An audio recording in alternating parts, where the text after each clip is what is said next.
Today, the Senate is back in session for what will be a pivotal month, especially on key parts of the Biden agenda. One of the biggest agenda items will be infrastructure. Majority Leader Chuck Schumer says the first vote could come as early as next week.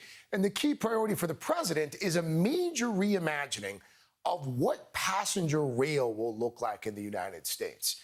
MSNBC senior national correspondent Paige Jansing joins me now from a newly revamped train hall in New York's Penn Station with more on what the future of rail could look like. And Chris, Amtrak, they put out this new map for what the future of train travel in America could look like. Tell us a little bit more about what could be in store. Yeah, Craig, supporters of Amtrak see a future that is modern and efficient, a lot like this new train station in Manhattan. If $66 billion in the infrastructure package actually does go to Amtrak, it would be the largest investment in passenger rail since the creation of Amtrak. Mainly for two things: upgrades in places where some of the infrastructure is more than 100 years old, but also service to fast-growing places where there is no Amtrak, no passenger rail, as many as 130 communities. Check it out. For more than 30 years, Chuck Walsh has been walking along these old commuter train tracks. I grew up with the railroad. That until 1970 brought riders from New York City through northern New Jersey to Scranton, Pennsylvania. There's an opportunity here for the future. He's worked for decades to bring this train line back. I think there's a lot of potential here for Amtrak. Now, so does Amtrak, as highways that replace trains turn into rush hour parking lots. People now realize that we just aren't going to pave our way out of congestion. At New York City's expansive new train station, Amtrak's president says money from the infrastructure bill can start transforming U.S. rail.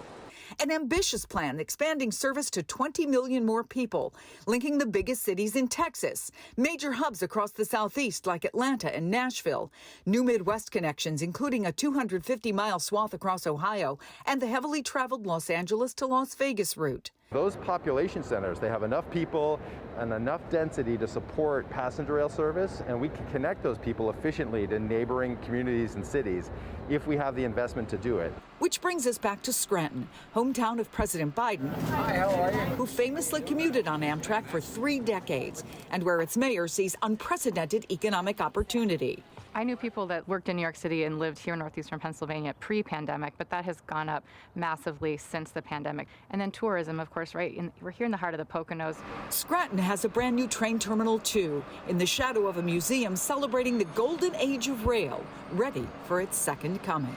I think we really need to be looking not just to today, but to 50 years from now and trying to make sure that we have the infrastructure that's going to sustain into the next generation. Critics say that rail, passenger rail, is not part of the future. It's a vestige of the past that'll never make money. And in fact, that a nation in love with cars is not about to change its habits.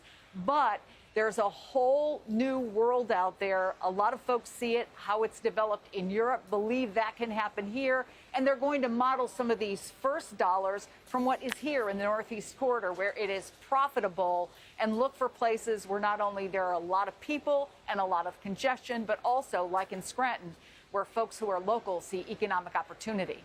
Craig? Yeah, I mean, high-speed rail in Europe, it's sort of like comparing the Jetsons to the Flintstones here when you look at ours. Paige Jansing, thank you so much.